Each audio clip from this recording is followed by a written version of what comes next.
Հայաստանի վարչապետը կարծում է, որ հանրապետության նախկին 3 ղեկավարները վախենում են իր հետ բանավիճել։ Այսօր երկրորդ նախագահի ասուլիսի ընթացքում Ռոբերտ Քոչարյանի Facebook-ով հարց էր ուղղել Նիկոլ Փաշինյանը։ Մեջբերում դուք երրյակով են ասեք, բանավեճի գալու եք, թե ոչ։ Ասուլիսի ժամեր հետո Նիկոլ Փաշինյանը տեսանյութով պարզաբանել է, թե ըստ իրեն ինչու Հայաստանի նախկին նախագահները չեն ուզում իր հետ բանավիճել։ Այդ ժանրը, որ ես քեզ հետ բանավեճելու բան չունեմ, ինքը լեգիտիմ ժանր է, բայց ամբողջ խնդիրն է, որ այդ մարդկանց խոսածածի 99.9%-ը բանավեճ է ինձ հետ։ Իսկ չեմ գալիս բանավեճի, որովհետև իրենց խոսածածի 99.9%-ը, որ բանավեճ է ինձ հետ, fake է, եւ դա շատ հեշտությամբ ցույց կտամ։ Իրեն խորհրդարանական ընտրությունների եք մասնակցում, բանավեճի չեք գալու ընտրությունների, էլի փախնելու եք։ Ասուլիսին լրագրողները հարցրել էին Ռոբերտ Քոչարյանին բանավիճելու Նիկոլ Փաշինյանի առաջարկի մասին։ Ղարաբաղը 91 թվից հանձնված էր, թե հանձնված չէ։ Դուք ռեալ մտածում եք, որ որևէ մեկ ողջամիտ մարդ առանց sense թղթի հատուկ էլի, ինչ որ մի հիմնարկից պատրաստ է նստել եւ բանավիճել դրա շուրջ։ Հիմա նստենք բանավիճենք, երկրակունդը կլոր է, թե կլոր չի։ Դուք պատրաստ, օրինակ ես պատրաստ չեմ։ Այդ կոնտեքստում այո աբսուրդ է, սա մեկ։ Երկրորդը ընդհանրապես կան մարդիկ, որոնք տոքսիկ են դառնում։ Տվյալ դեպքում ընդդիմության համար կոնկրետ Փաշինյանի հետ բանավիճել որոշակի տոքսիկ բան ունի, գործոն ունի։ Հիմա սա ձեր ասած բանավեճի օրակարգը աբսուրդ է եւ ոչ մի ողջամիտ մարդ դրան չի գնա։ Առաջին նախագահ Լևոն Տեր-Պետրոսյանի ղեկավարած Հայ ազգային կոնգրեսի փոխնախագահ Լևոն Սուրաբյանը Նիկոլ Փաշինյանին հարցրել է. մեջբերում 2019 թվականի Մինսկի խմբի խաղաղության պլանը եւ Հայաստանի իշխանությունների պաշտոնական պատասխանը հրապարակելու ես, թե ոչ, թե վախենում ես մեր ժողովուրդն իր աչքերով տեսնի, թե ոնց կործանեցիր Հայաստանը։ Երրորդ նախագահ Սերժ Սարգսյանը անպատասխան է թողել հարցը բանավեճի հրավերի մասին։ Իսկ բանավեճի ինչու չեք գնում։ Բանավեճին ինչու չեք մասնակցում։ Արցախի պաշտպանության բանակի նախկին հրամանատար Սամվել Բաբայանը քաղաքական համագործակցություն է սկսում Հայաստանի ԱԱԾ նախկին տնօրեն Հայրենիք կուսակցության առաջնորդ Արթուր Վանեցյանի հետ։ Այս մասին Բաբայանը հայտնել է Civilnet-ի հետ զրույցում, չբացառելով, որ Վանեցյանը կարող է լինել վարչապետի թեկնածու։ Բաբայանը հայտնել է, որ իր եւ Վանեցյանի քաղաքական համագործակցության առաջին արտահայտումը կլինի Էջմիածնի ընտրություններում Հայրենիք կուսակցության թեկնածուին բանաստեղծ հրապարակախոս Խաչիկ Մանուկյանին աջակցությունը։ Ըստ Բաբայանի այդ ընտրությունների արդյունքները որոշիչ կլինեն 2026 թվականի խորհրդարանական ընտրություններին իրենց մասնակցության ձևաչափի համար։ Բաբայանի հետ լայն համագործակցությունն ըստ էության հերքել է Հայրենիք կուսակցության մամուլի խոսնակը։ Վաղարշաբաթ խոշորացված համայնքի ընտրություններում Սամվել Բաբայանի կողմից մեր թեկնածուին աջակցելուն հարգանքով ենք վերաբերվում։ Դրանից դուրս որևէ քննարկում չենք ունեցել, գրել է Հայրենիք կուսակցության մամուլի խոսնակը։ Հանրային դաշտից դուրս շպրտել նշանակում է կյանքից զրկել։ Գյումրու քաղաքապետ Վարդան Ղուկասյանը հայտարարել է, որ Հայաստանի վարչապետ Նիկոլ Փաշինյանի իր մասին խորհրդարանի ամբիոնից արած հայտարարությունը ըստ էության սպառնալիք է իր կյանքի համար։ Նիկոլ Փաշինյանը անդրադառնալով Վարդան Ղուկասյանի խոսքերին, որ կողմ է Հայաստանը միութենական պետության կազմում տեսնելուն, ասել էր հետևյալը. Հայաստանի Հանրապետության ինքնիշխանության դեմ հայտարարություններ անողներին մենք պետք է ուղղակի դուրս շպրտենք քաղաքական եւ հանրային դաշտից։ Ինչպես քաղաքական մեթոդներով եւ բոլոր այն մեթոդներով, որոնք կարելի է կիրառելի է ժողովրդավարական երկրում։ Քաղաքականությունը հասկացանք։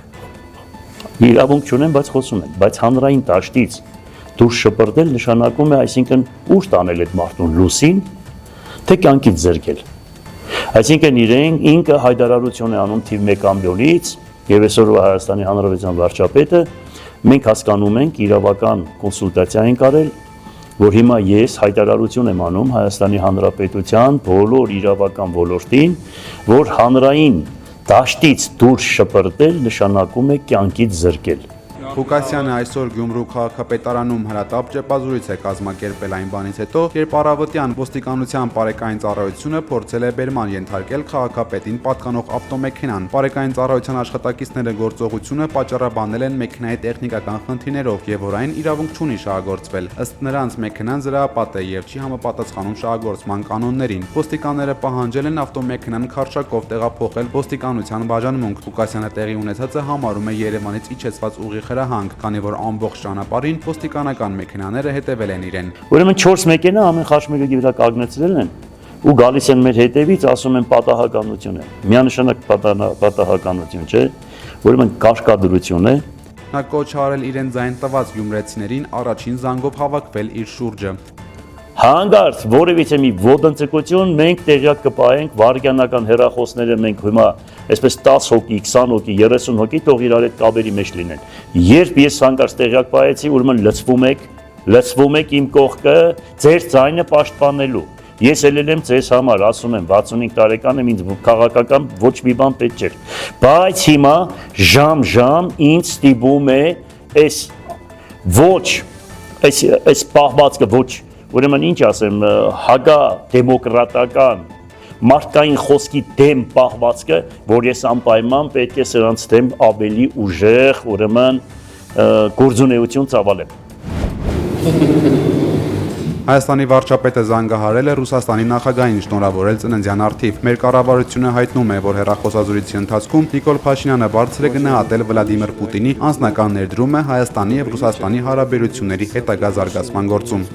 Փարաքարի համայնքապետ Վալոդիա Գրիգորյանի սպանությունից հետո Մերձավանում իրավիճակը շարունակում է պայթունավտանգ մնալ, արձանագրում են լրագրողները, հետևելով տեղի ունեցող իրադարձություններին։ Գյուղի գերեզմանատանը վնասել են Գրիգորյանի սպանության գործով կալանավորված Նարեկ Օհանյանի եղբոր Գրիգոր Օհանյանի գերեզմանակարը, ապա տեղի ունեցել թեժ վիճաբանություն։ Ոստիկանները միջամտել են ու կանխել են հետագա բախումները, ձերբակալվել է 5 հոգի։ Մամուլի տեղեկություններով սպանված համայնքապետի մտերիմները պահանջում են իրավապահներից Հայաստան վերադարձնել գործի հնարավոր կազմակերպիչներից մեկին, Մերձավանի նախկին ղեկավար Մհեր Ախտոյանին, որը սպանությունից օրեր առաջ լքել է երկիրը։ Առայժմ անհայտ է, թե որտեղ է գտնվում Ախտոյանը եւ ինչու իրավապահները քայլեր չեն ձեռնարկում նրան գտնելու ուղղությամբ։ Մերձավանում գերլարված է իրավիճակը այս տարվա փետրվարից, երբ Ախտոյանների տան դիմաց զինված հարձակման հետևանքով սպանվեց Գրիգոր Օհանյանը։ 9 ամիս անց սեպտեմբերի 23-ին սպանվեց Փարաքարի համայնքապետ Վալոդիա Գրիգորյանը եւ նրա ընկերը Կարեն Աբրահամյանը։ Սպանության գործով մեղադրանք է առաջադրվել 2 անձի՝ սպանված Գրիգոր Օհանյանի եղբորը Նարեկ Օհանյանին եւ Գրիգոր Հարությունյանին։ Ըստ քննչական կոմիտեի Հարությունյանը խոստովանել է, որ սպանություն ինքն է կատարել, վրեժխնդիր լինելով իր ընկերոջ Գրիգոր Օհանյանի սպանության համար։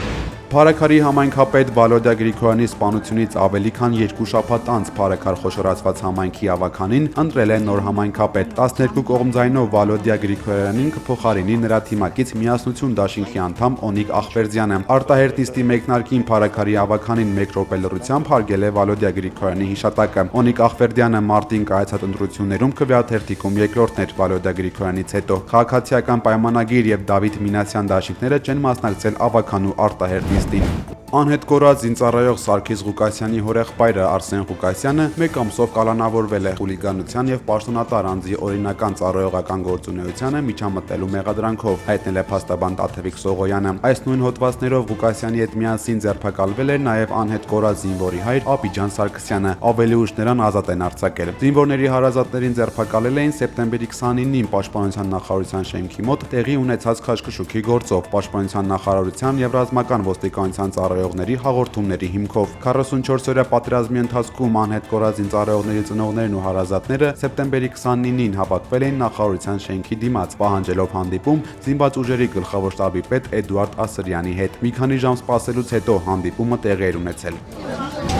Հայաստանի վարչապետը շարունակում է Facebook-ի ակտիվ օգտատեր մնալ։ Նախ տեսանյութը հրապարակել բարի օր մաղթելով բոլորին, ապա հատիկ առ հատիկ հեշթեգով գրառում արել, հայտնելով համայնքային սեփականության իրավունքի վերականգնման մասին։ Գրառման համաձայն վերականգնվել է Արարատի մարզի Մասիս համայնքի սեփականության իրավունքը Հովտաշատ բնակավայրում գտնվող հողամասի նկատմամբ։ Հայ առաքելական եկեղեցու դեմ իշխանության առաջիկայում սպասվող գործողությունների մասին լուրերի ֆոնին բարերար Սամվել Կարապետյանի միջազգային փաստաբան Ռոբերտ Ամստերդամը Facebook-ի իր հայալեզու էջում արձանագրել է, որ Հայաստանի իշխանությունները քաղաքական արշավ են մղում հայ առաքելական եկեղեցու դեմ, իրախավորելով նրա առաջնորդներին ու հետևորդներին անհիմն մեղադրանքներով։ Ամստերդամը կոչ արել միջազգային հանրությանը ուշադրություն դարձնել այս քաղաքական եւ հանրային վարկաբեկմանը։ Հեղինակավոր փաստաբանը ներկայացրել է 3 հիմնական կետ, որոնք փաստում են եկեղեցու դեմ տարվող հարձակման մասին։ Ըստ նրա, եկեղեցու եւ առաջնորդների նկատմամբ իրականացվում են գործեր ու քննություններ, որոնք անընդունելի են ցանկացած արդար դատական համակարգում։ Կառավարության որոշ պաշտոնյաներ սկսել են քարոզարշավ հանրության աչքում կասկածի տակ դնելու համար եկեղեցու հեղինակությունը։ Այս գործողությունները վտանգում են հավատացյալների հիմնարար իրավունքները եւ խախտում են ինչպես ազգային, այնպես էլ միջազգային իրավական չափանիշները, գրել է փաստաբանը։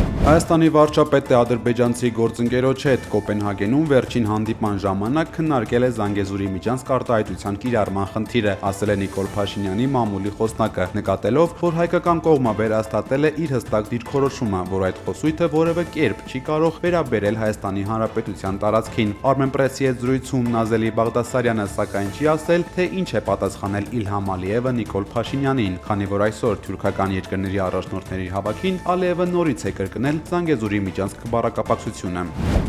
ԱՄՆ-ն կարող է պատժամիջոցներ կիրառել Ադրբեջանի դեմ Հայաստանի նկատմամբ ագրեսիայի դեպքում։ Այդպիսի առաջարկով նախագիծ է ներկայացվել ԱՄՆ Սենատում։ Առաջարկվող սանկցիաները ներառում են ադրբեջանական պաշտոնյաների ակտիվների սառեցում, վիզաների արգելք եւ ֆինանսական սահմանափակումներ այն օտարերկրյա բանկերի համար, որոնք գործարքներ են կատարում ադրբեջանական նավթի առևտուրը հեշտացնող ֆինանսական հաստատությունների հետ։ Օրինագիծը կքննարկվի կոմիտեներում եւ բոլոր կոմիտեների հաստատումը ստանալուց հետո ներկայացուցիչների պալատում եւ Սենատում կդրվի քվեարկության, ապա կներկայացվի ԱՄՆ նախագահի ստորագրությանը։ Ադրբեջանի արտգործնախարարը կրկին հիշեցրել է Բաքվի նախապայմանների մասին հայ-ադրբեջանական հարաբերությունները կարգավորելու համար։ Ջեյրուն Բայրամովն ասել է, որ Հայաստանը պետք է իր սահմանադրությունից հեռացնի Ադրբեջանի նկատմամբ պահանջները։ Այս մասին նա խոսել է թուրքական պետությունների կազմակերպության հավաքի ժամանակ, որն այս տարի տեղի ունենում Ադրբեջանում։ Հանրապետության երկրորդ նախագահ Ռոբերտ Քոչարյանի թիմը կմասնակցի 2026 թվականի խորհրդարանական ընտրություններին։ Քոչարյանն ասել է, որ այս պահին դեռ որոշում չունեն, թե ինչ ձևաչափով են մասնակցելու ընտրություններին, սակայն նրա խոսքով իրենց նախընտրական ցուցակը կգլխավորի այն տեխնացուն, որը սոցիոլոգիական հարցումների համաձայն կունենա առավելագույն շանսեր։ Ինչ վերաբերում է Նիկոլ Փաշինյանի վերընտրվելուն, Քոչարյանը համարում է մեջբերում Փաշինյանի վերընտրվելը ձգտում է 0-ի, եթե ընդդիմությունը սխալներ չգործի։ Հաջորդ տարի սպասվող խորհրդարանական ընտրություններում Հայաստան Դաշինքը եւ Սամվել Կարապետյանի նորաստեղծ շարժումը միասին զգալիորեն կգերազանցեն իշխող քաղաքացիական պայմանագիր կուսակցությանը, կանխատեսել է Ռոբերտ Քոչարյանը։ Նրա խոսքով այսօր քաղաքական դաշտում կա երկու միավոր, որոնք քիչ են զիջում Նիկոլ Փաշինյանի ղեկավարած կուսակցությանը, եւ այդ ուժերը Հայաստան Դաշինքը եւ նշված նոր ուժն է։ Քոչարյանը նաեւ հայտնել է, որ ՀՅԴ-ի հետ համագործակցությունը շարունակվում է, իսկ առաջիկա ընտրություններին մասնակցության ձևաչափի շուրջ քննարկումները կսկսվեն հաջորդ տարվա հունվար-փետրվար ամիսներին։ Անդրադառնալով քաղաքական դաշտին երկրորդ նախագահը ցանկություն է հայտնել, որ ի հայտ գա նաեւ երրորդ ուժ, սակայն շեշտել է, որ այն պետք է ստեղծվի բնական ճանապարհով, ընտրողների համար համոզիչ անհատների եւ գործողությունների միջոցով, այլ ոչ թե արհեստականորեն։ Նա նշել է, որ ավելի լավատես է, քան 2021 թվականին, հավելելով, բոլոր խոստումներով այս մարդը ձախողում է։ Հիմա արդյոք մեր ժողովուրդը պատրաստ է ընդհանուր ձախողումներով մարդուն նորից ընտրել։ Կարծում եմ, հասարակական տրամադրությունների մեջ ինչ որ բան է փոխվել։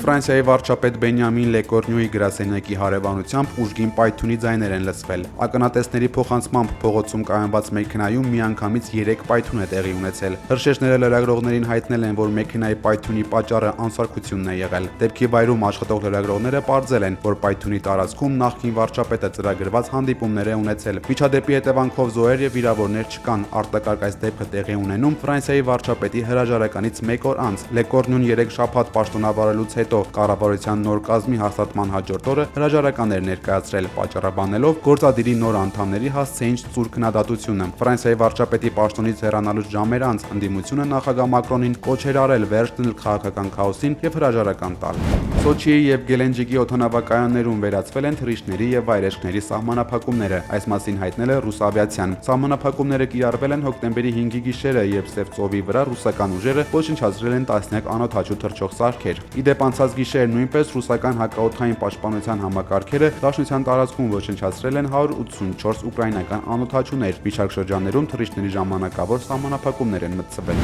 Միացյալ Նահանգներում 750,000 դաշնային ծառայողների աշխատավարձերը չի չի կարողացել վճարել կառավարությունը եւ այժմ այդ աշխատակիցներին սպառնում է գործազրկություն։ Երկրի գործադիր մարմինը 6-րդ օրն է մասամբ չի աշխատում։ ԱՄՆ սենատի վերջին նիստը տապալվել է։ Դեմոկրատ եւ հանրապետական կոնգրեսականները համաձայնության չեն եկել այն նախագծի շուրջ, որը նախատեսում էր մինչև նոյեմբերի 21-ը վերականգնել կառավարության ֆինանսավորումը։ ԱՄՆ կառավարության շատդաունի հիմնական պատճառը դեմոկրատների առաջարկն է։ Դրանք ցանկանում են երկարաձգել չգրանցված միգրանտների առողջապահական ծախսերի պետական ֆինանսավորումը։ Հանրապետականները նախագահ Թրամփի գլխավորությամբ կտրուկ մերժում են այն։ Միաժամանակ Թրամփը պատրաստ է դեմոկրատների հետ քննարկել հարցը միայն կառավարության բյուջեի նախագծի վերջնական հաստատումից հետո։ Դեմոկրատները մերժել են Թրամփին։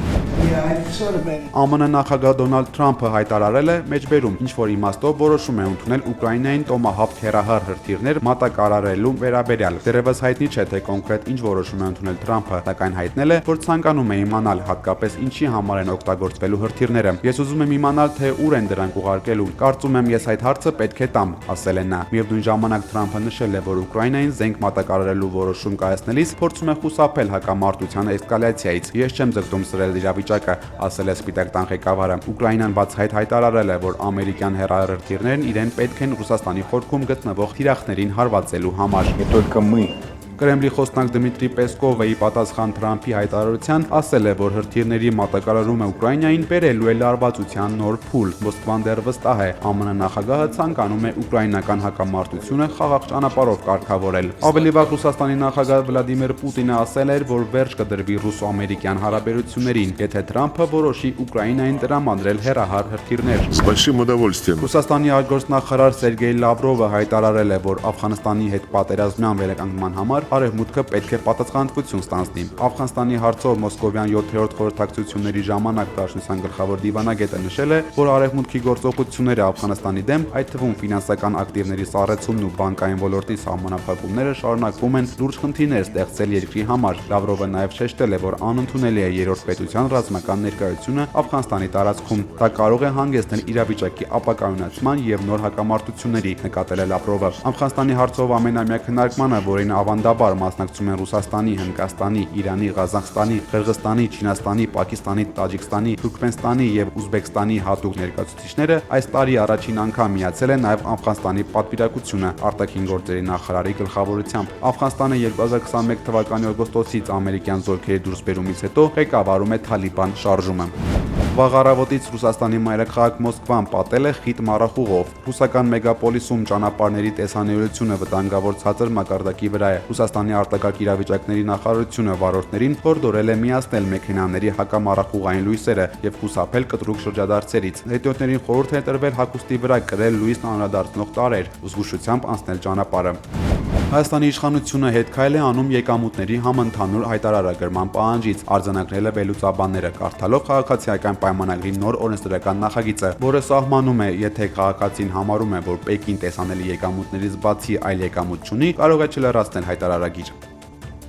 Երևանի Զվարթնոց օդանավակայանը նոր տերմինալ կունենա։ Արմենիա միջազգային օդանավակայաններ ընկերությունը նախատեսում է առաջիկա 10 տարիների ընթացքում $500 միլիոն ներդրում անել նոր տերմինալի կառուցման համար։ Այս մասին Forbes-ին տված հարցազրույցում հայտնել է ընկերության գլխավոր գործադիր տնօրեն Մարսելո Վենդեն։ Տնօրենը մանրամասնել է, որ վերջին 2 տարում օդակայանի ուղևորահոսքի աճը գերազանցել է կանխատեսումները, հասնելով տարեկան ավելի քան 5.5 միլիոնի։ Քանի որ գործող տերմինալը կառուցված է եղել տարեկան 3-ից 4 միլիոն ուղևոր սպասարկելու համար, եղած հզորություններն արդեն բավարար չեն։ Նոր տերմինալի կառուցմամբ նստեցման ելքերի թիվը 6-ից կհասնի 16-ի, կկրկնապատկվեն ժամանման սրահները, ներգաղթային եւ մաքսային գոտիները, կկառուցվեն ժամանակակից սրահներ եւ կընդլայնվեն կայանատեղիները, ինչպես նաեւ կբարելավի տրանսպորտային հաղորդակցությունը ուղևորների համար։